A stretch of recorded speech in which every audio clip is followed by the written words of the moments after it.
Hello, folks. Welcome back to English Literature 200. This is going to be a video lecture on Module 8 and quiz number 6 of or over Hernán Cortés, due this coming October 18th. And I'm going to be using the text as well as a bunch of slides. The slides, of course, are available in this master link that is on the syllabus. So Cortés, Hernán Cortés, and when you're writing and spelling his name, please use the accent aigu or accent acute over the A and the E in his name as to respect the spelling of Spanish names in this case, because of course he was from Spain. Now think about his dates here for a second. 1485 is when he's born, and Columbus makes his first journey or voyage in 1492. So that meant that Cortés, who grew up in the country that financed Columbus's first voyage, Spain, was just a boy hearing and learning about all of these adventures of what they called the New World, or Nuevo España, New Spain as they dubbed it in their colonization. And he, of course, Cortés eventually ends up conquering the Aztecs, not to be confused, as I'll show you, with the Mayans, so they're close. And so here are a number of the images that are in this slide folder that you can find in our Google Drive. Cortés here, as he is believed to have looked. Notice, the cross on his chest here as a reminder that he's exploring, colonizing in the name of God, and financed by Spain. So another representation of him, this is on one of their banknotes in Spain. This is a statue of him in his hometown. And, most, European and Western cultural countries erect monuments and statues to leaders, right? We're currently undergoing in the United States, right, a revision of a lot of Confederate statues, understandably. And this is a similar kind of take on Cortés, who was, before, say the year 2000, lauded as a hero, a conqueror. But as you can see, the same statue again, people taking pictures here of what we might call vandals, having splashed red paint over the statue as a reminder that, and you can see down here it says Mexico, there's, Hernán Cortés, as a reminder that he literally and figuratively has blood on his hands for annihilating, what we would today call a genocide of Aztec peoples. Not entirely annihilating, but, probably 90% of the population of the Aztecs. So, rather than taking down statues, people here are, defacing it. And, maybe we should think of the same thing for people in this country whom we, pretend to hold up as heroes or people to revere. Maybe we need to look more closely at the real history, which we're doing today. And here's another statue of him on horseback, with like a scroll in his hand, bringing messages back to and from the New World. But then people have toppled this statue, as a reminder that they're not down with this. They're not cool with revering people who were conquerors and killed masses of people. And you can see this is a fairly current image, with people masking. So this is in 2020, last year. He is at one point, revered, as you can see here, with a Banco de España, banknote of Spain, or dollar bill currency from Spain, in this case 1,000 pesetas. And there's his image over here, but then you can see a Noatil or Aztec image as a reminder of the people that he in fact conquered.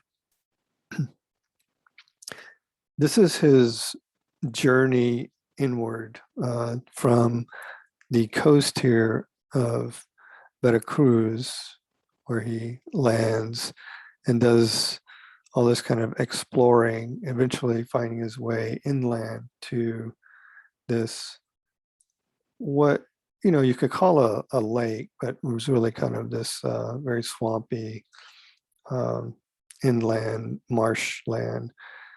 And this region right here eventually becomes Mexico City.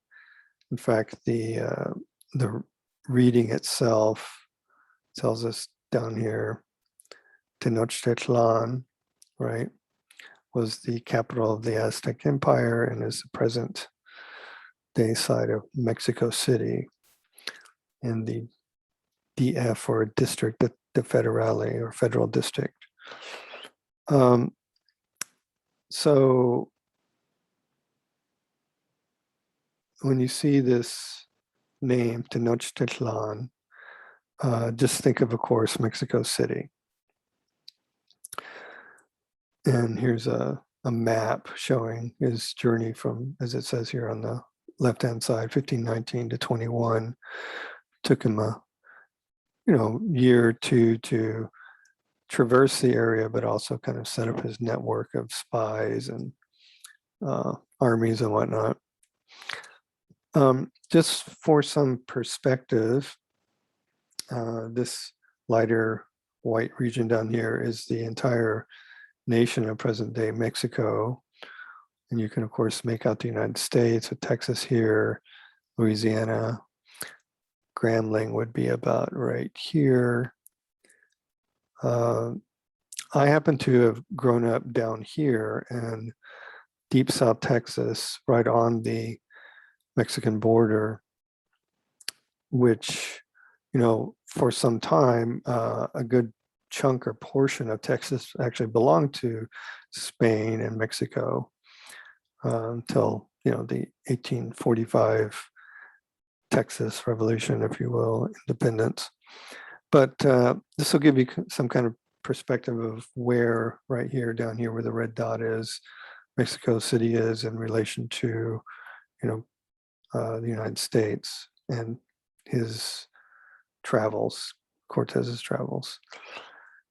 So 1519 is a very important year when talking about Cortez, because of course it's when he, conquers the Aztecs, basically.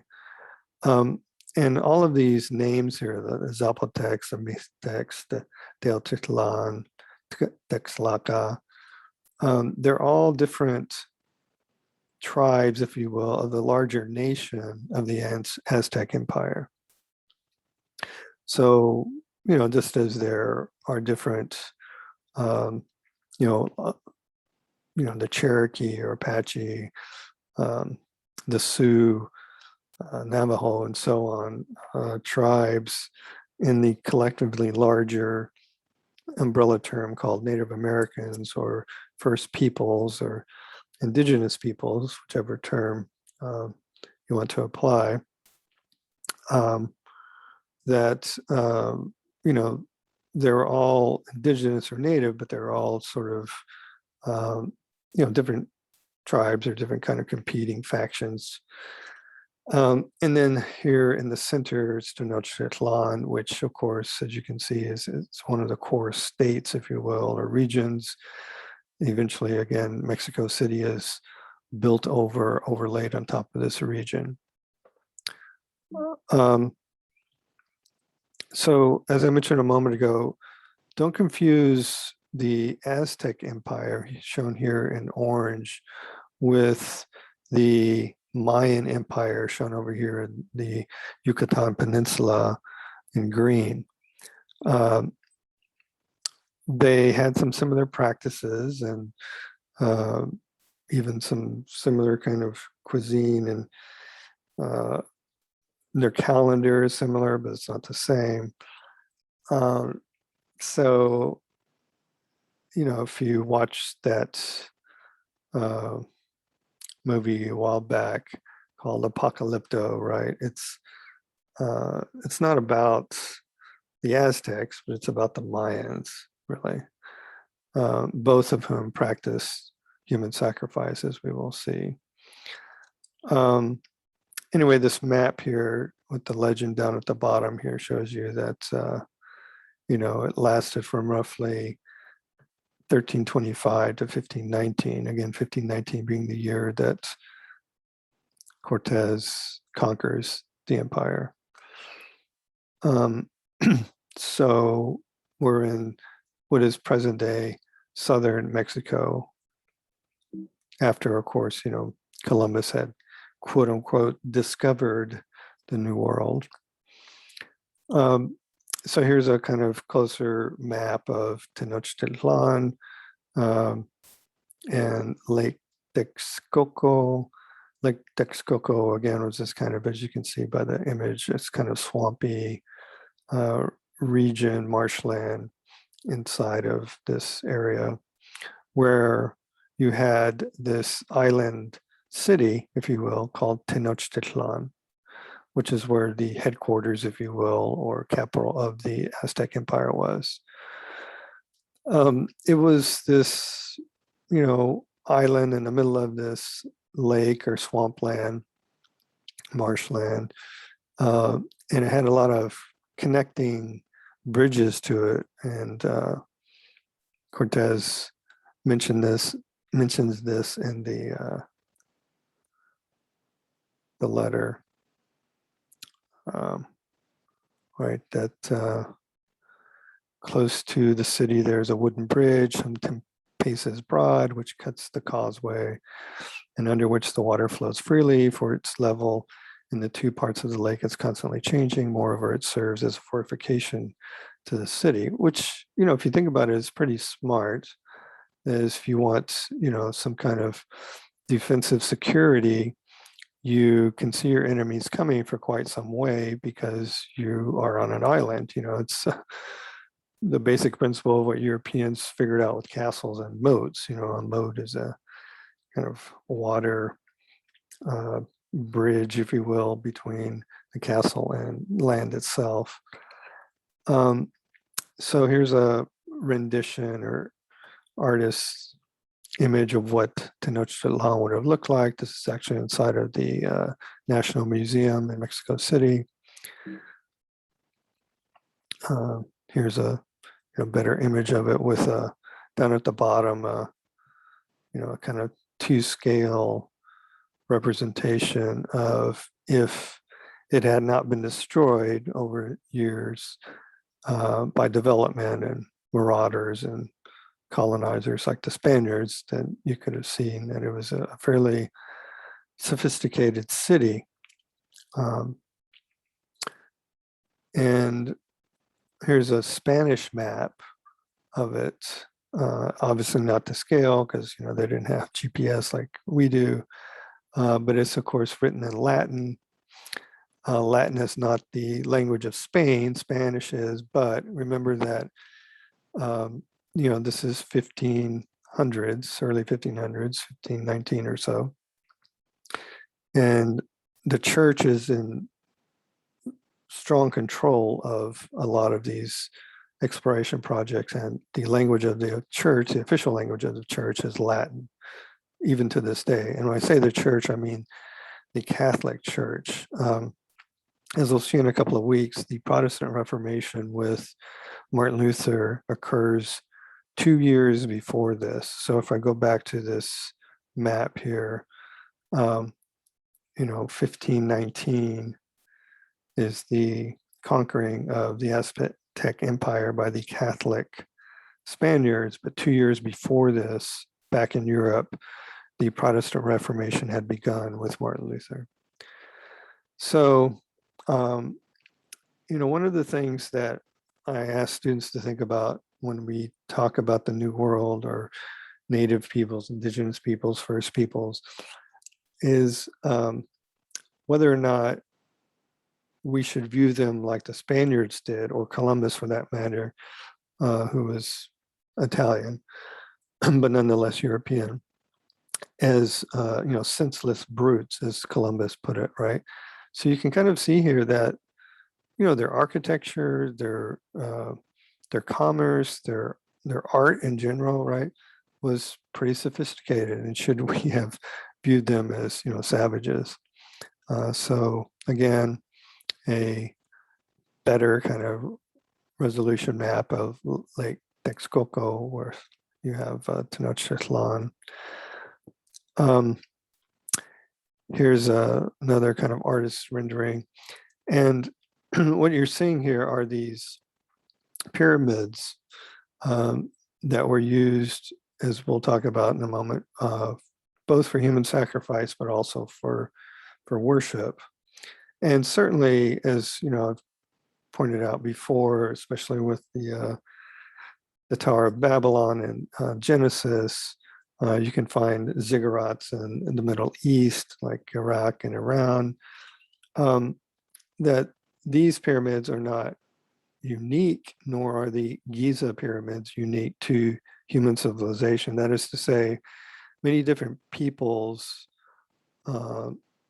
ancient peoples especially, built what we would otherwise call pyramids or towers out of clay, brick, that served as some kind of temple or religious purpose, or in the case of the Egyptians, tombs.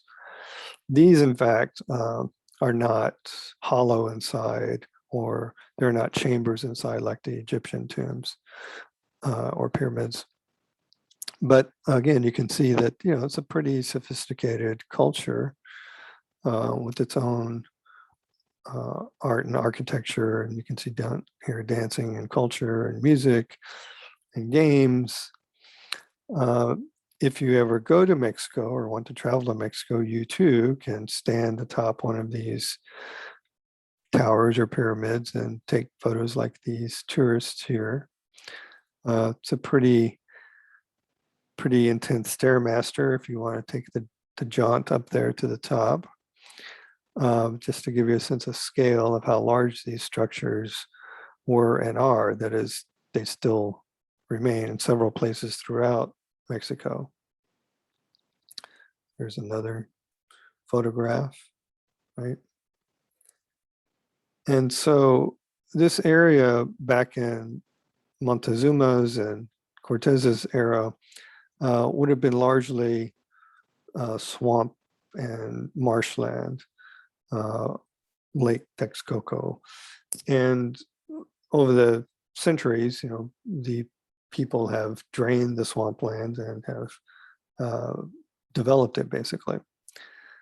So this is representing an Aztec warrior with all of the finery and the large headdress. We're reminded of the headdress of cowboy and Indian movies, so to speak, of Westerns, that the bigger the headdress, the more important the chief or the person is. And the shield, I just want to point out, is their version of a shield, but it, as I mentioned last time with Columbus, it's kind of no match, their armor, if you will, their weaponry, no match for European steel and swords, and as we'll see, horses. So this is a Spanish rendering of the siege, the conquest, as it says at the bottom here, Conquista de Mexico, for or with Cortez, or by Cortez in 1519. And so you can see armed in armor, armed soldiers on horseback are trampling people on this bridge because, again, it's kind of hard to compete with, soldiers on horseback when you just have bows and arrows and, spears, perhaps. So one of the key figures in this reading and in the empire, of course, is Moctezuma or Montezuma. In some renditions or versions, his name is spelled with an N. Sometimes it's spelled with a C, as it is here in our text, right?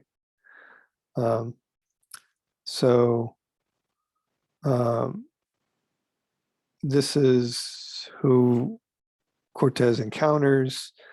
Unlike Columbus in the previous reading, he does not name a specific leader, but here we have a fairly large empire compared to the island nations and tribes of the Taínos that Columbus encountered.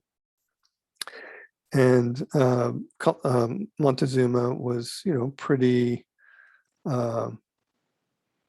important, obviously, and it's represented in the headdress, that he's usually wearing, right? So Cortez and Montezuma, the conquistador and the conquered, right? Again, conquistador, as it says at the bottom there, is, the Spanish name for conqueror. There's even a engraved monument here showing Montezuma meeting Hernán Cortés in 1519. This is in Mexico City. So like Columbus, the Spaniards and Cortez, when they first encounter the Aztecs, they, are fairly amicable. And they do a little bit of trading. And there's Montezuma again, or Moctezuma with the, large headdress or fancy headdress. Different, there's a calendar in the background, as we'll see. This is in the National Museum as well, and you can see this replica of the headdress, what they believe to be Moctezuma's headdress. And it just, reveals his importance as the leader. You could, I suppose, get your photo taken like this by standing in front of it, as these tourists are doing. There's even, a game, a video game of the Aztecs, just like I pointed out with we're talking about the Quran and the Crusaders coming down to kill the infidels. There's a video game called Crusaders. So during this encounter, as I mentioned, it kind of goes well initially, and then in the text, he notices that, along with many other things they have, that there was gold, right? Ornaments of gold, silver, and featherwork. And this was exactly the sort of prime directive, if you will, of the Spanish explorers. So remember first that Columbus, financed by Spain, encounters the Taínos in the Caribbean islands, Bermuda and present day Haiti, Dominican Republic, and Jamaica, and so on. And they all have gold, and therefore taking that information back to Spain and Europe, they believed that there must be more gold, as I mentioned last time in the Columbus, what they called El Dorado, the mother lode, city of gold. So they come back looking for that, right? And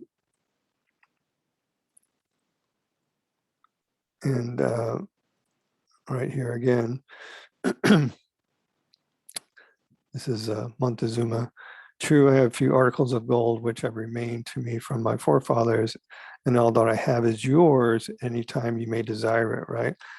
And I point this out because, as I mentioned with Columbus last time, the Aztecs, or native peoples, they didn't put as much, no pun intended, weight or emphasis, value on gold as Europeans did and do. I mean, we do globally now in terms of, as I mentioned, the currency of gold standard, but it was, a kind of beautiful, shiny, natural ore product that you could, get. It wasn't necessarily more valuable than silver, but it becomes to be once we realize, the Europeans value it, therefore its, value immediately increased for everyone else. So going back to the images here, another image here of the meeting here with the conquest of New Spain.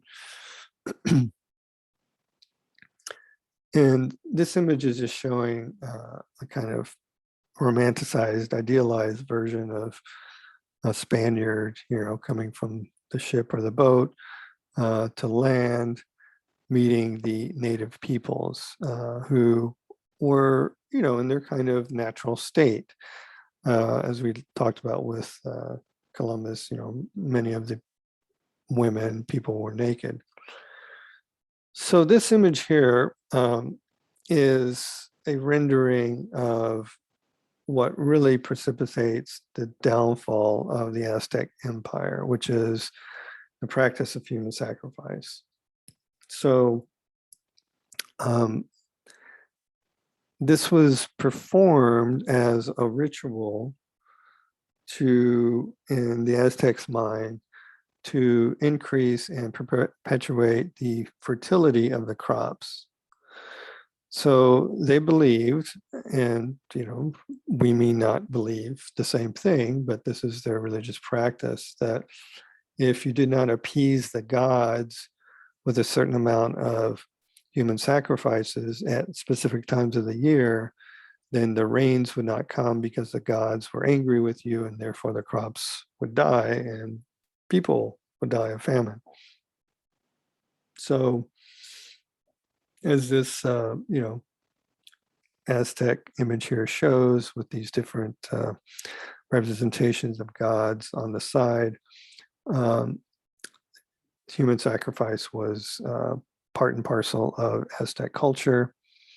And it's not until a little bit later in this text that we begin to learn of what Cortez calls idolaters and idols. Right, he noticed that they had a lot of commerce going on, so it wasn't, like it was a barbaric state.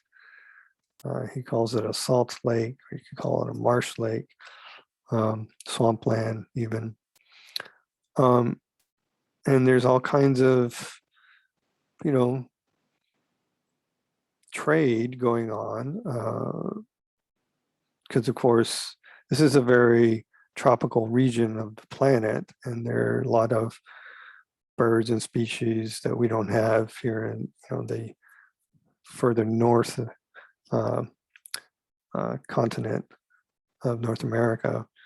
I noticed they also sell rabbits, hares, deer, and small dogs, which they breed especially for eating. Now, many of you might be revolted at that, but I want to remind you of a term that we talked about last time called cultural relativity.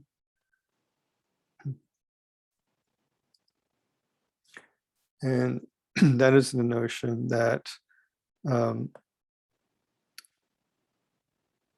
culture and values derive their meaning from a specific context.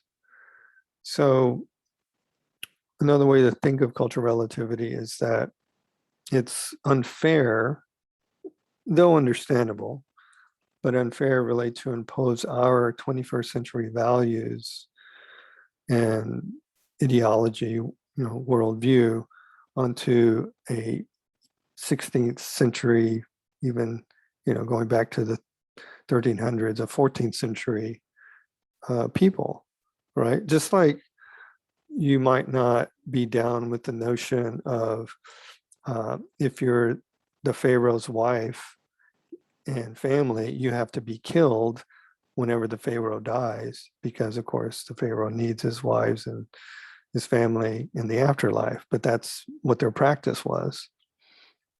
We would have called that kind of practice polytheism because they had multiple gods, and Christians would call it a kind of paganism. And the same is true with the Aztec Empire, that they would have called, eating dogs a barbaric practice, right? Because, dogs are things that you have as pets and hunting animals and whatnot, rather than food. But, there are, even today in Mexico, people still eat horses, literally. We kind of consider that a forbidden food, but it has been practiced for centuries around the planet. So notice the word he uses here. It doesn't say church. He says there are a very large number of mosques or dwelling places for their, not statues, but idols throughout the various districts of this great city, all fine buildings, and the chief of which their priests lived continuously. So that in addition to the actual temples containing idols, there are sumptuous lodgings. So it's interesting that he uses this word mosque, because if you think back to the Quran, the spread of Islam begins in Mecca in Saudi Arabia, and then throughout northern Africa, and then eventually up to southern Spain. And so by this time in the 1500s in Spain, there still remain, and even today, there still remain actual Islamic mosques in Spain. So he's not calling it a church, but it's a kind of a signal, a word that these are not Christian temples or houses of worship. He goes on to say here, certain of the priests, but not all, are permitted to enter, and within are the great heads and figures of what? Of idols. What in another religion might be called statues. Although, as I have said, there are also many outside. The greatest of these idols, and those in which they place most faith, and I trust, I order to be dragged from their places and flung down the stairs, which done, I had the temples which they occupy cleansed, for they were full of the blood of human victims who had been sacrificed, and placed in them the image of Our Lady or the Virgin Mary and other saints, all of which made no small impression upon Montezuma and the inhabitants. Well, of course. So what you're reading here in Cortez's own words, though translated from Spanish, is that he viewed the Aztec religion as idolatrous, pagan, and their what we would otherwise call statues as idols. Remember that in the Bible, when Moses goes up to Mount Sinai to eventually, encounter the burning bush and get the Ten Commandments, while he's gone, the Israelites down there have taken all their gold and melted it into what will eventually be called a golden calf, and they start worshiping this golden calf, right? An idol. And that's, the the first commandment, right? I am the Lord your God. You shall have no other gods before me, right? So it gets rid of polytheism and establishes monotheism. But here, what you clearly have in no uncertain terms is one religion and culture being erased, supplanted, overthrown by another simply because of the belief that their religion, their belief system was wrong. And again, that goes back to that notion of cultural relativity that, it's really not our place to say someone else's belief system is wrong. That's a sort of moral judgment. You can disagree with it, but you don't have to overthrow it or supplant it, right? But that's what has been happening throughout human civilization. And a lot of people would argue that, and you've probably heard this saying or phrase, that greed is the root of all evil. I would argue that it's religion, or in this case, organized religion, that is the root of all evil. And it sounds ironic because, we think of religion as this thing that we need and is good and compassionate. But if you go back in historical chronology and civilizations, people are often at war, and still remain if you look at the Jews and the Palestinians and Israel, for that matter, still at war over their belief system, over what is considered the right religion to practice. So Cortez and his men, take the idols and throw them out down the stairs and replace them with statues, right? And, images of the Virgin Mary and other saints, which, is again, just another form of an idol, but, one sanctioned by the Catholic Church. He goes on to say, I instructed them by my interpreters how mistaken they were in putting their trust in idols made by their own hands from unclean things, and that they must know that there was but one God, Lord of all, who created the sky, the earth, and all things, who made both of them and ourselves, who was without beginning and immortal, whom they alone had to adore and believe in, and not any created thing whatsoever, even though God creates all things, right? I told them, moreover, all things else that I knew of touching this matter in order to lead them from their idolatry and bring them to the knowledge of our Lord. And this point is made early on in the introduction to this text, that in the second column here, that religion plays an important role in Cortez's effort to justify his military actions and the authority he had already claimed for himself in Mexico, emphasizing his own efforts to convert the Aztecs to Christianity. He suggests to both Montezuma and Charles V, who's the leader of Spain at this point, because Ferdinand has died, that the Aztecs met their downfall because they refused to give up their devotion to their local gods or their idols. You could say that that's the reason, but it sure is convenient, especially since they believe there was a lot of gold to be had in this empire. And then continuing in the text, upon this, Montezuma and many of the chiefs of the men of the city went with me to remove the idols, cleanse the chapels. Now they're no longer called mosques; they're now called chapels because they have statues of Catholic saints in them, and place images of saints therein, and all with cheerful faces.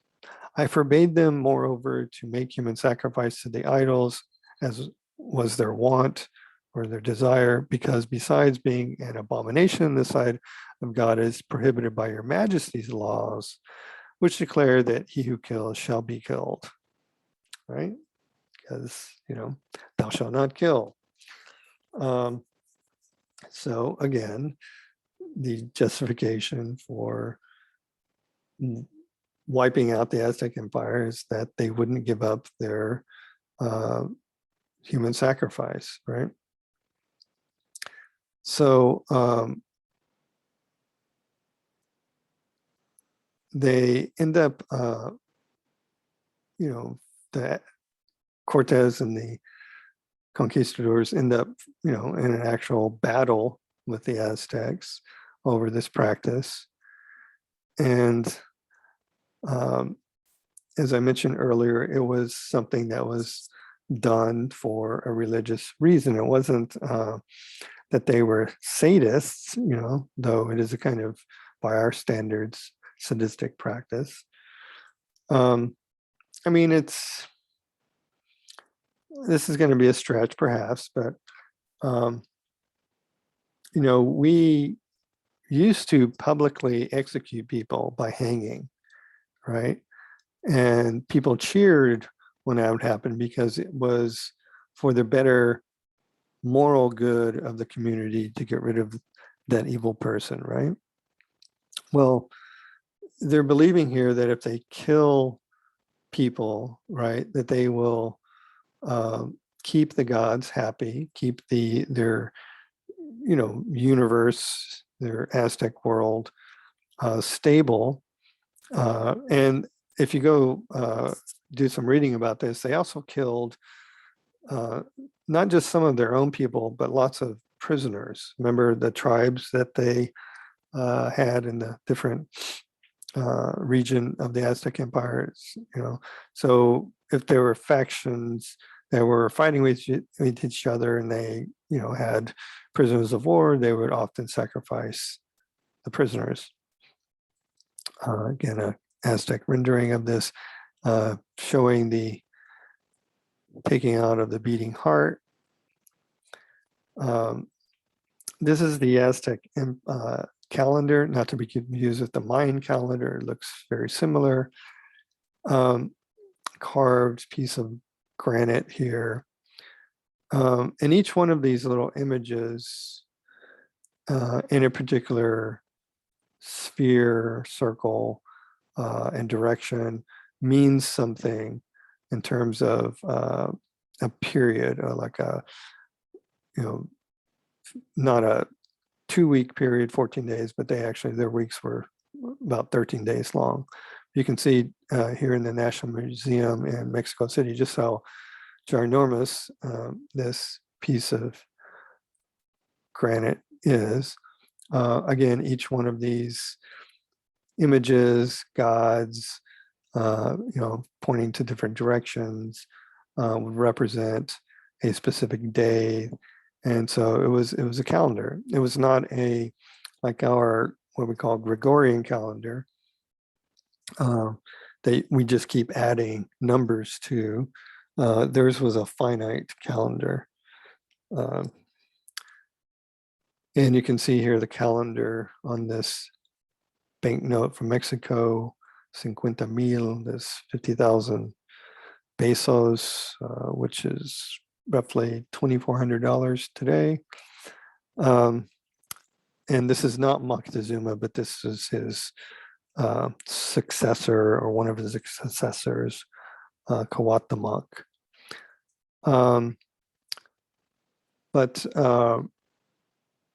Yeah, so these images of native, indigenous, First Peoples in Mexico are, put on their currency because they value them. Ask yourself if you've ever seen any native, First Peoples, indigenous peoples on American currency, right? Why not? So this is an image from National Geographic, and I'm going to read to you the bottom caption here. So, we can get a sense of the practice of human sacrifice that the Aztecs were doing. And this comes from an eyewitness account of one of the Spaniards who saw it. So just to lay out the scene here, you have obviously the person being sacrificed, the main priest in a red robe doing the sacrifice, and then these priests or demons, as I think they're called, in black, holding down the victim.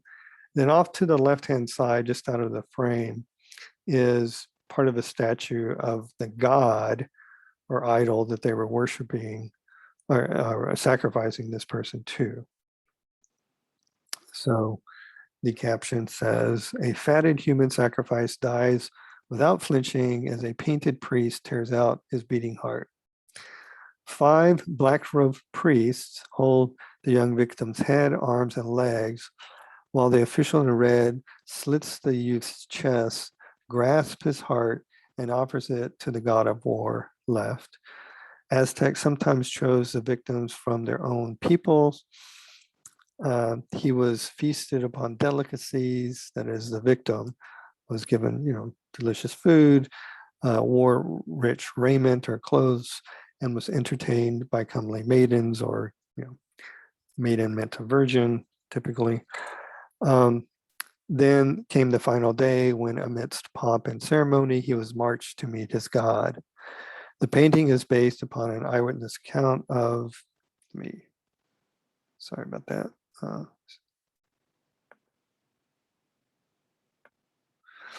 An eyewitness account of the ceremony recorded by one of Cortez's followers. Thousands of prisoners were sacrificed annually, but without the feasting. So this was the practice that was considered barbaric by Spaniards standards, and performed with a knife right here, made of, well, this is what we call obsidian, which is also the name of the color of something that's jet black, as you see. But obsidian is simply volcanic glass, right? That you have a volcano, and the silicon becomes so hot that it turns into hardened glass, and it becomes incredibly sharp. Here's a novel based on the obsidian god, right? The kind of Aztec god with the knife there. This is an actual obsidian knife. Obsidian was not only black, but different colors. And so this is a kind of knife that would have been used in the actual sacrifice.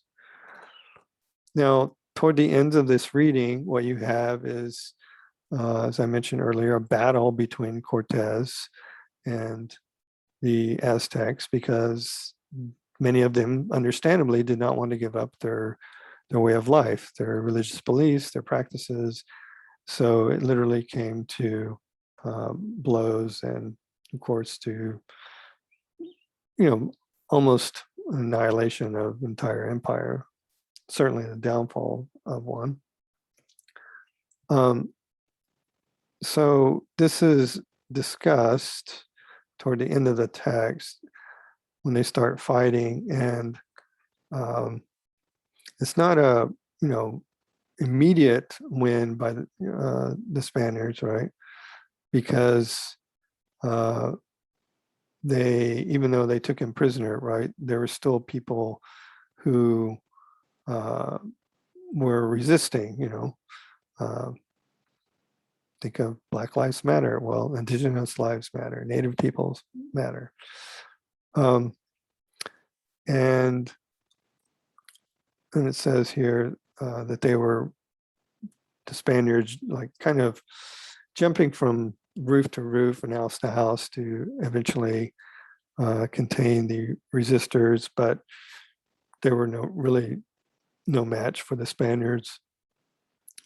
He says here on 559, and they bade me observe that the streets, squares, and rooftops were all packed full of people, that they had reckoned that if 25,000 of them were to die for every one of us, yet we should perish sooner, for there were few and they were many.